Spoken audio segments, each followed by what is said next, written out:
Salam dan bahagia. Kami dari kelompok 8 akan menyampaikan materi mengenai kewajiban jangka panjang. Kewajiban jangka panjang merupakan kewajiban yang wajib dilunasi dalam jangka waktu melebihi satu periode akuntansi dihitung sejak pembuatan neraca per 31 Desember. Hutang obligasi merupakan pinjaman yang timbul sehubungan dengan dana yang telah didapatkan melalui pengeluaran surat-surat berharga. Biasanya jatuh tempo lebih dari 1 tahun, umumnya 5-20 tahun. Karakteristik obligasi. Obligasi memiliki tanggal pengeluaran, tanggal jatuh tempo, nilai nominal, nilai bunga, dan tanggal bunga. Nilai utang obligasi adalah nilai tunai atau present value dari bunga periodik di masa mendatang selama periode utang dan nilai nominal pada tanggal jatuh tempo. PT Kakak Tua mengeluarkan obligasi pada tanggal 1 Januari 2013 dengan nilai nominal total 2 juta, bunga nominal 12% per tahun, dan tanggal jatuh tempo 1 Januari 2015, serta tanggal bunga 1 Januari dan 1 Juli. Pada tanggal bunga, PT Kakak Tua akan membayar bunga dengan penghitungan 6/12 dikali 12% dikali 2 juta, dengan hasil perolehan 120.000 untuk masa bunga sebelumnya kepada siapapun untuk memiliki obligasi. Contoh di atas menunjukkan bahwa andaikan obligasi laku pada 1 Januari 2013, perusahaan akan membayar bunga nominal sebanyak 4 kali yang masing-masing 120.000 dan melunasinya 2 juta pada tanggal jatuh tempo. Jika PT Kakak Tua berhasil menjual obligasi di atas, bunga efektif per semester 5%, maka nilai teoritis obligasi tersebut adalah 120.000 per 1,05 ditambah 120.000 per 1,05 pangkat 2 ditambah 120.000 per 1,05 pangkat 3 ditambah 120.000 per 1,05 pangkat 4 ditambah 2 juta per 1,05 pangkat 4 dengan hasil perolehan 2.070.919 rupiah. Obligasi adalah alternatif sumber dana bagi perusahaan untuk membiayai investasi atau proyek jangka panjang. Kelebihan obligasi bagi pemegang saham antara lain bunga utang umumnya bersifat tetap dan bunga utang menjadi pengurang laba kena pajak. Menjual obligasi pada tanggal bunga. Mengeluarkan surat utang obligasi harus mendapatkan persetujuan dari Rapat Umum Pemegang Saham atau biasa disebut dengan RUPS.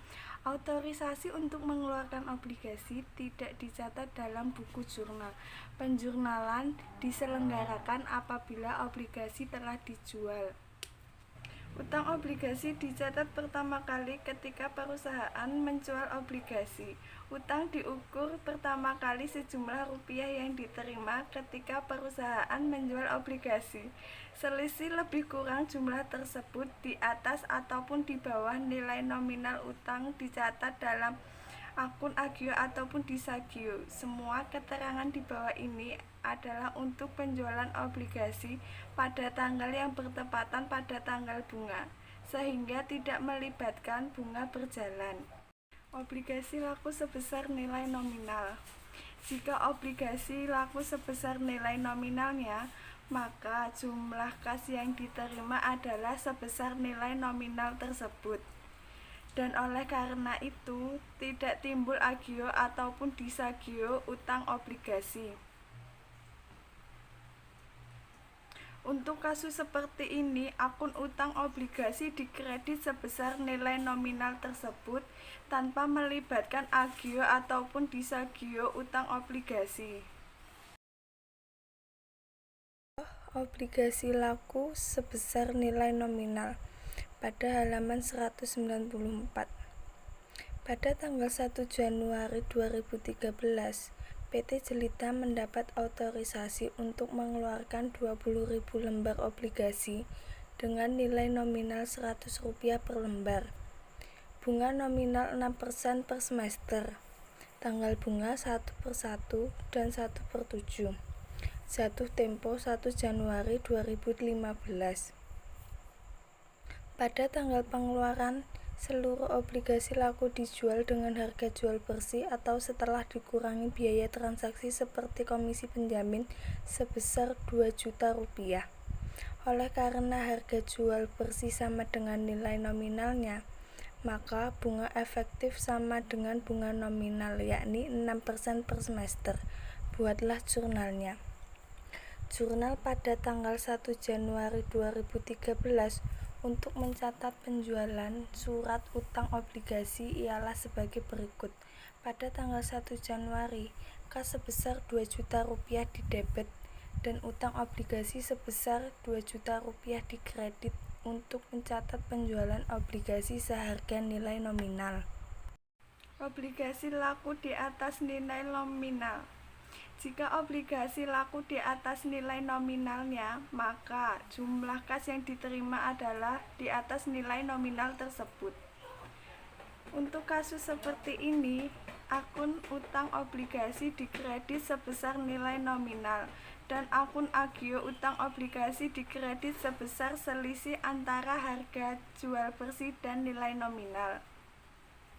Akun agio utang obligasi adalah akun penambah yang dilaporkan sebagai penambah utang obligasi di neraca. Contoh obligasi laku di atas nilai nominal, halaman 195. Pada tanggal 1 Januari 2013, PT Jelita mendapat autorisasi untuk mengeluarkan 20.000 lembar dengan bunga nominal 6% per semester. Nilai nominal Rp100 per lembar, tanggal bunga 1/1 dan 1/7. Jatuh tempo 1 Januari 2015. Pada tanggal pengeluaran, seluruh obligasi laku dijual dengan harga jual bersih sebesar Rp2.070.919. Buatlah jurnal untuk mencatat penjualan surat utang obligasi. Jurnal pada 1 Januari 2013 untuk mencatat penjualan surat utang obligasi ialah sebagai berikut. Pada tanggal 1 Januari, kas sebesar Rp2.070.919 didebet, kemudian utang obligasi sebesar Rp2.000.000 dikredit dan agio utang obligasi sebesar Rp70.919 dikredit untuk mencatat penjualan obligasi di atas nilai nominal. Obligasi laku di bawah nilai nominal. Jika obligasi laku di bawah nilai nominalnya, maka jumlah kas yang diterima adalah di bawah nilai nominal tersebut. Untuk kasus seperti ini, akun utang obligasi dikredit sebesar nilai nominal dan akun disagio utang obligasi didebet sebesar selisih antara harga jual bersih dan nilai nominal. Akun disagio utang obligasi adalah akun pengurang yang dilaporkan sebagai pengurang akun utang obligasi. Contoh obligasi laku di bawah nilai nominal pada halaman 195. Pada tanggal 1 Januari 2013, PT Manisa mendapat autorisasi untuk mengeluarkan 20.000 lembar obligasi dengan nilai nominal Rp100 per lembar. Bunga nominal 6% per semester. Tanggal bunga 1/1 dan 1/7. Jatuh tempo 1 Januari 2015. Pada tanggal pengeluaran, seluruh obligasi laku dijual dengan harga jual bersih sebesar Rp1.932.256. Buatlah jurnal untuk mencatat penjualan surat utang obligasi.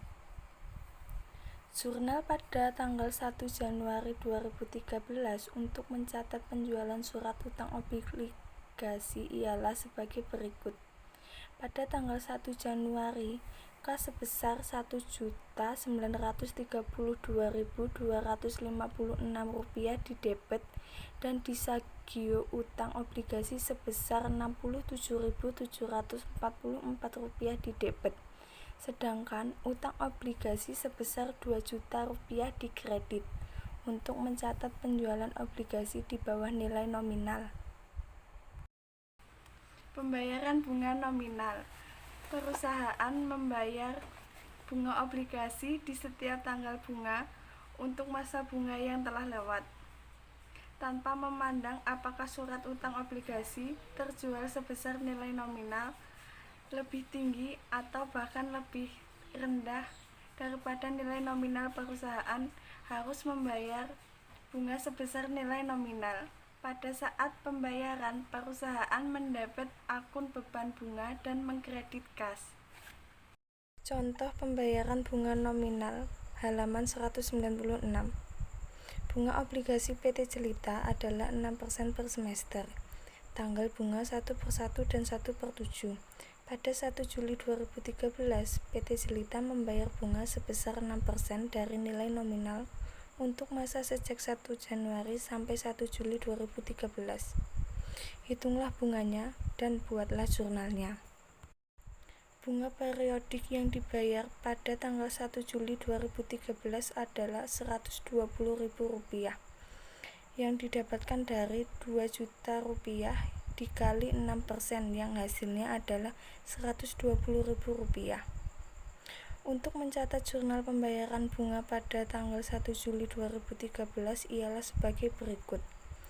Pada tanggal 1 Juli, beban bunga sebesar Rp120.000 di debit, sedangkan kas sebesar Rp120.000 di kredit untuk mencatat pembayaran bunga semester pertama. Penyesuaian. Pada setiap tanggal bunga, perusahaan mengamortisasi agio atau disagio utang obligasi jika pada saat penjualan surat utang obligasi muncul agio atau disagio tersebut. Penyesuaian bisa saja dilakukan tidak pada tanggal bunga, melainkan pada akhir tahun buku. Kita langsung saja ke yang pertama, amortisasi agio utang obligasi. Agio utang obligasi diamortisasi sejak perusahaan menjual surat utang obligasi sampai dengan tanggal jatuh tempo. Mengamortisasi agio ini dilakukan dengan cara mendebit akun agio utang obligasi dan mengkredit akun beban bunga. Artinya, beban bunga ini berkurang karena perusahaan menjual surat utang obligasi di atas nilai nominal, padahal obligasi tersebut dilunasi sebesar nilai nominalnya. Selanjutnya kita ke contoh soal. PT Jelita mengeluarkan dan menjual surat utang obligasi dengan harga jual bersih Rp2.070.919. Nilai nominalnya adalah Rp2.000.000. Jadi, agio utang obligasi yang terbentuk dari penjualan obligasi pada 1 Januari 2013 adalah Rp70.919. Umur obligasi adalah 4 semester dari 1 Januari 2013 sampai 1 Januari 2015. Bunga efektif per semester adalah 5%. Hitunglah amortisasi agio utang obligasi per semester dan buatlah jurnal penyesuaian pada 1 Juli 2013 untuk mencatat amortisasi agio tersebut. Untuk menghitung amortisasi agio per semesternya, kita lihat pada tabel 11.3. Semester yang pertama itu tanggal 1 Juli 2013, kita hitung bunga nominalnya dulu. Bunga nominalnya ini tarifnya 6%. Ini karena masih berkaitan dengan contoh 11.5. 6% ini kita kalikan dengan nilai nominalnya yaitu 2 juta, sehingga diperoleh hasilnya bunga nominalnya itu Rp120.000. Kemudian bunga efektifnya kita cari dengan cara mengalihkan 5%. Di soal ada tarifnya 5% dikali dengan nilai buku akhir yaitu Rp2.070.919. sehingga diperoleh hasil bunga efektif adalah sebesar Rp103.545,95.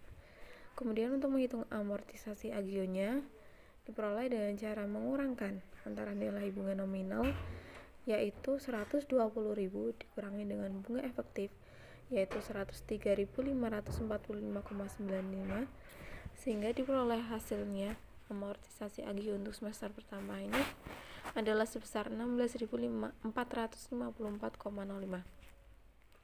Kemudian untuk mencari nilai buku akhirnya, kita cari dengan cara mengurangkan antara nilai buku akhir awal yaitu Rp2.070.919 dikurangi dengan amortisasi agio pada semester pertama yaitu Rp16.454,05, sehingga diperoleh hasilnya nilai buku akhir pada semester pertama adalah Rp2.054.464,95. Kemudian untuk menghitung semester yang kedua yaitu tanggal 31 Desember 2013, bunga nominalnya masih sama Rp120.000. Untuk bunga efektifnya kita kalikan 5% dengan nilai buku akhir pada semester pertama yaitu Rp2.054.464,95, sehingga diperoleh hasilnya bunga efektif adalah Rp102.723,25. Amortisasi agionya Rp120.000 dikurangkan dengan Rp102.723,25, hasilnya Rp17.276,75, sehingga diperoleh nilai buku akhir pada semester kedua adalah sebesar Rp2.037.188,20. Kemudian untuk menghitung amortisasi agio pada semester selanjutnya yaitu semester 3 dan semester keempat, caranya sama seperti pada semester ke-1 dan kedua, sehingga diperoleh nilai buku akhir pada semester keempat sebesar Rp2 juta sama dengan nilai nominalnya. Contoh di atas menunjukkan bahwa utang obligasi akan beredar selama 4 semester dari 1 Januari 2013 sampai 1 Januari 2015. Amortisasi agio utang obligasi untuk semester pertama sejak perusahaan mengeluarkan obligasi dengan metode bunga efektif adalah Rp16.454,05. Jurnal untuk mencatat amortisasi tersebut adalah sebagai berikut. Pada 1 Juli, agio utang obligasi didebit sebesar Rp16.454,05. Beban bunga dikredit sebesar Rp16.454,05. Pencatatan jurnal penyesuaian ini dilakukan setiap tanggal bunga. Jika tanggal akhir tahun tidak bertepatan dengan tanggal bunga, maka dilakukan pencatatan amortisasi agio utang obligasi juga. Kedua, mengamortisasi disagio utang obligasi. Amortisasi disagio utang obligasi ini dilakukan sejak perusahaan menjual surat utang obligasi sampai dengan tanggal jatuh tempo. Mengamortisasi disagio utang obligasi ini dilakukan dengan cara mendebit akun beban bunga dan mengkredit akun disagio utang obligasi. Artinya, beban bunga ini bertambah karena perusahaan menjual surat utang obligasi di bawah nilai nominal, padahal utang obligasi tersebut harus dilunasi sebesar nilai nominalnya. Kita ke contoh soal yang selanjutnya. Disagio utang obligasi pada buku besar PT Manisa yang terbentuk dari penjualan obligasi pada 1 Januari 2013 adalah Rp67.744. Umur obligasi adalah 4 semester, dari 1 Januari 2013 sampai 1 Januari 2015. Hitunglah amortisasi disagio utang obligasi per semester dan buatlah jurnal penyesuaian pada 1 Juli 2013 untuk mencatat amortisasi disagio tersebut. Untuk menghitung amortisasi disagio utang obligasi per semester, kita lihat pada tabel 11.4. Untuk semester pertama yaitu tanggal 1 Juli 2013, yang pertama bunga nominalnya itu masih sama ya, 6% dikali 2 juta yaitu 120.000.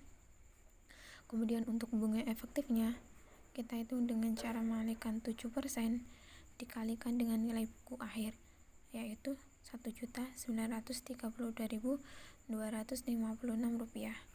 Angka ini diperoleh dari penjualan obligasi pada contoh 11.6, sehingga diperoleh hasil bunga efektifnya adalah sebesar 135.257,92. Kemudian untuk menghitung amortisasi disagionya, kita kurangkan antara bunga efektif dengan bunga nominal, yaitu 135.257,92 dikurangkan dengan 120.000, hasilnya 15.257,92. Kemudian nilai buku akhir pada semester pertama ini kita hitung dengan cara mengurangkan antara nilai buku pada awal tadi, yaitu 1.932.256 dikurangi dengan amortisasi disagio pada semester pertama, yaitu 15.257,92, sehingga hasilnya diperoleh 1.947.513,92.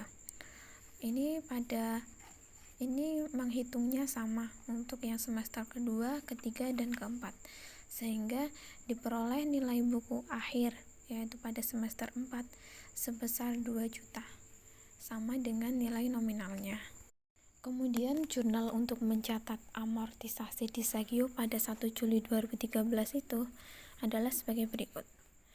Pada tanggal 1 Juli beban bunga di debit sebesar 15.257,92. Kemudian disagio utang obligasi di kredit sebesar 15.257,92. Pencatatan jurnal penyesuaian tersebut dilakukan setiap tanggal bunga. Jika tanggal akhir tahun tidak bertepatan dengan tanggal bunga, maka dilakukan pencatatan amortisasi disagio utang obligasi juga. Selanjutnya yang ketiga, pengakuan bunga berjalan. Di samping penyesuaian untuk agio maupun disagio utang obligasi, penyesuaian juga diperlukan untuk mencatat bunga berjalan jika pada tanggal akhir tahun tidak bertepatan dengan tanggal bunga. Jurnalnya adalah dengan mendebit akun beban bunga dan mengkredit akun utang bunga. Kita langsung saja ke contoh soalnya. Contoh 11.6 menunjukkan bahwa tanggal bunga adalah 1 Januari dan 1 Juli. Seandainya tahun buku berakhir pada 31 Desember, maka perlu penyesuaian untuk mengakui bunga berjalan. Dalam contoh ini, bunga berjalan adalah 6 bulan. Berdasar pada data surat utang obligasi, bunga berjalan adalah 2 juta dikalikan dengan 6%, hasilnya 120.000. Buatlah jurnal penyesuaian pada 31 Desember 2013 untuk mengakui bunga berjalan. Jurnal penyesuaian per 31 Desember 2013 adalah sebagai berikut. Pada 31 Desember, beban bunga di debit 120.000, utang bunga di kredit 120.000. Jurnal penyesuaian tersebut dibalik lagi pada 1 Januari 2014 dengan mendebit utang bunga dan mengkredit beban bunga masing-masing Rp120.000.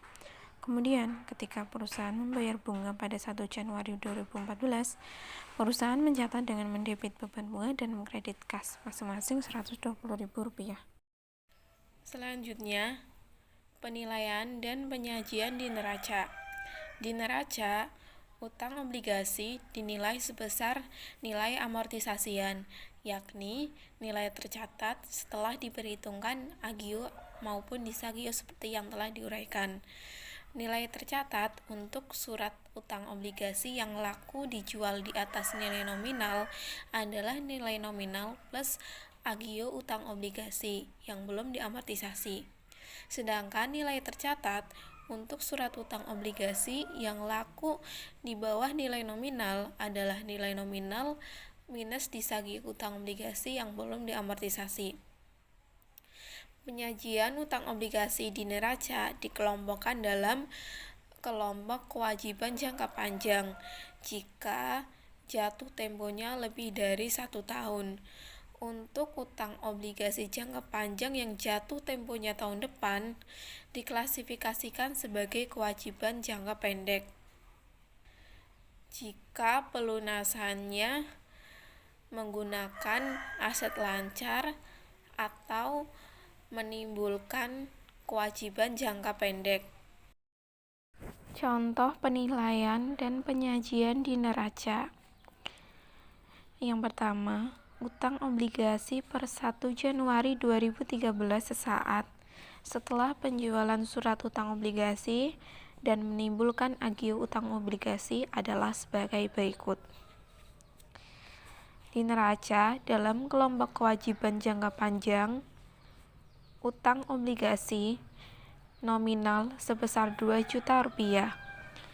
Agio utang obligasi menambah sebesar 70.919 rupiah, sehingga nilai kewajiban jangka panjang utang obligasinya adalah sebesar 2.070.919 rupiah.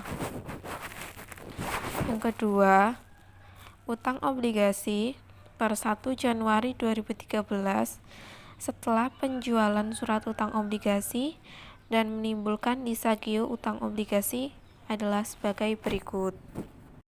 Di neraca, dalam kelompok akun kewajiban jangka panjang, utang obligasi nominal sebesar 2 juta rupiah. Disagio utang obligasi mengurangi sebesar 67.744 rupiah, sehingga nilai kewajiban jangka panjang utang obligasinya adalah sebesar 1.932.256 rupiah. Oke, lanjut ke poin 11.8, yaitu pelunasan pada saat jatuh tempo. Pada saat jatuh tempo, perusahaan melunasi kewajibannya sebesar nilai nominal. Ketika membayar akun utang obligasi didebit sebesar nilai nominalnya. Pendebitan akun utang obligasi sebesar nilai nominal tidak perlu memperhatikan apakah dahulu obligasi laku sebesar nilai nominal, di atas nilai nominal ataupun di bawah nilai nominal tersebut. Akun agio ataupun disagio utang obligasi bersaldo nol pada tanggal jatuh tempo. Tentu saja ini terjadi jika semua penjualan, amortisasi, dan postingnya dilakukan dengan benar.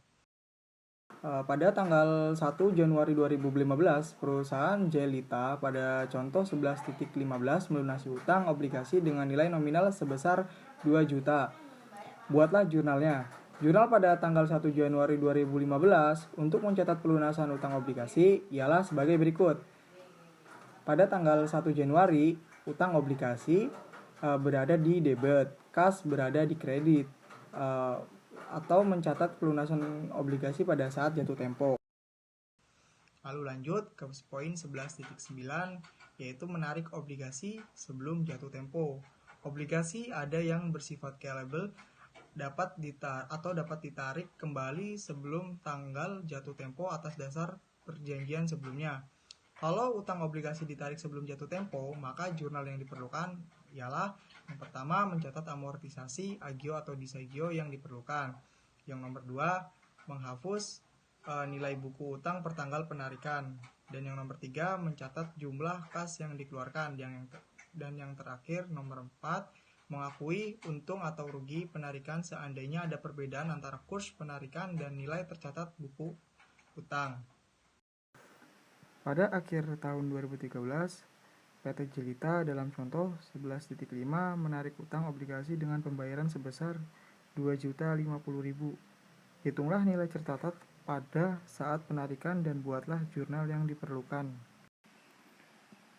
Rugi penarikan utang obligasi ialah sebesar 12.811.80, seperti tampak perhitungan berikut. Agio utang obligasi mula-mula sebesar 70.919, lalu dikurangi amortisasi pada tanggal 1 Januari hingga 1 Juli 2013 sebesar 16.454,05. Lalu dikurangi pula dengan amortisasi lagi sebesar dari tanggal 1 Juli hingga 31 Desember 2013 sebesar 17.276,75. Lalu dijumlahkan antara 16.454,05 dengan 17.276,75 menjadi 33.730,80. Saldo agio utang obligasi sebesar 37.188,20. Nominal utang obligasi sebesar 2 juta rupiah. Nominal utang obligasi sebesar 2 juta, lalu nilai buku utang obligasi per 31 Desember 2013 yaitu 2 juta 37.188,20 perak rupiah. Lalu kurs penarikannya sebesar 2.050.000. Rugi penarikannya sebesar 12.811,80 rupiah. Jurnal-jurnal yang diperlukan untuk mencatat penarikan pada tanggal 1 Januari 2013 ialah sebagai berikut. Pada tanggal 31 Desember, agio utang obligasi didebet sebesar 17.276,75. Lalu beban bunga dikredit sebesar 17.276,75 atau mencatat amortisasi agio jika ini belum dicatat. Lalu utang obligasi didebet sebesar 2 juta rupiah. Agio utang obligasi didebet sebesar 37.188,20. Rugi penarikan utang obligasi sebesar 12.811,80. Itu didebet, lalu kas dikredit sebesar 2.050.000 rupiah atau mencatat penarikan obligasi sebelum jatuh tempo. Lalu lanjut ke poin 11.10, menjual obligasi di luar tanggal bunga. Obligasi dapat terjual di antaranya tanggal-tanggal pembayaran bunga. Kalau ini sampai terjadi, maka perusahaan akan mewajibkan pembeli untuk membayar bunga berjalan. Bagi perusahaan penerbit obligasi, penerimaan bunga berjalan adalah uang muka yang akan dikembalikan ke pembeli pada tanggal bunga. Pada tanggal bunga, perusahaan akan selalu membayar bunga obligasi sepenuhnya selama satu periode tanpa memandang apakah obligasi telah beredar atau periode penuh atau belumnya. Oke lanjut, anggaplah sebagai umpama bahwa obligasi dalam contoh 11.4 di atas baru terjual pada 1 Mei 2013 dengan harga jual bersih sebesar 2 juta, sebesar nilai nominalnya. Jadi bunga berjalan yang harus dibayar pembeli ialah 4 bulan, yakni dari awal Januari sampai akhir April 2013. Jumlahnya sebesar 80.000 atau 4/6 kali 6% kali 2 juta. Jumlah yang diterima perusahaan adalah sebesar 2.080.000. Untuk mencatat bunga berjalan yang diterima tergantung pada pendekatan yang digunakan sebagaimana uraian berikut. Yang pertama, melalui pendekatan laba rugi. Dengan pendekatan laba rugi, bunga berjalan mula-mula dicatat dalam kredit akun beban bunga. Kemudian pada tanggal bunga setelah penjualan, perusahaan mendebit akun beban bunga sebesar jumlah bunga nominal. Jadi jurnal-jurnalnya adalah sebagai berikut.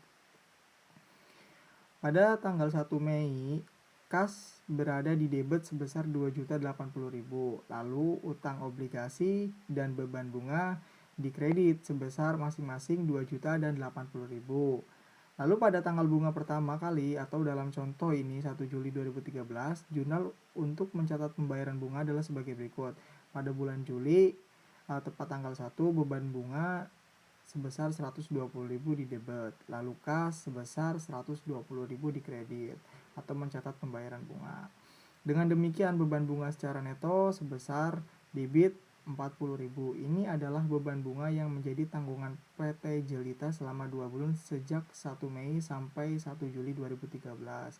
Bunganya adalah 2 juta dikali 2/12 dikali 12% atau 40.000. Lalu melalui pendekatan neraca, dengan pendekatan neraca bunga berjalan mula-mula dicatat dalam akun utang bunga sebagai kredit. Sebelah kredit. Pada tanggal pembayaran bunga, akun utang bunga akan didebit sehingga saldonya menjadi 0. Berikut contohnya. Pada tanggal 1 Mei, kas di debit sebesar 2.080.000, lalu utang obligasi di kredit sebesar 2 juta, lalu utang bunga di kredit sebesar 80.000, atau mencatat penjualan obligasi sebesar nilai nominal ditambah bunga berjalan.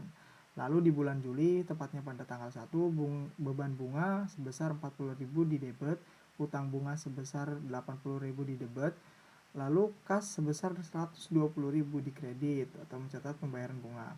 Tampak dari pendekatan neraca bahwa utang bunga kini bersaldo 0, sedangkan beban bunga bersaldo debit sebesar 40.000 persis sama dengan hasil penjurnalan dengan pendekatan laba rugi. Pembayaran bunga pada tanggal bunga berikutnya sama sekali tidak berpengaruh pendekatan yang dipakai untuk mencatat bunga berjalan pada saat penjualan obligasi.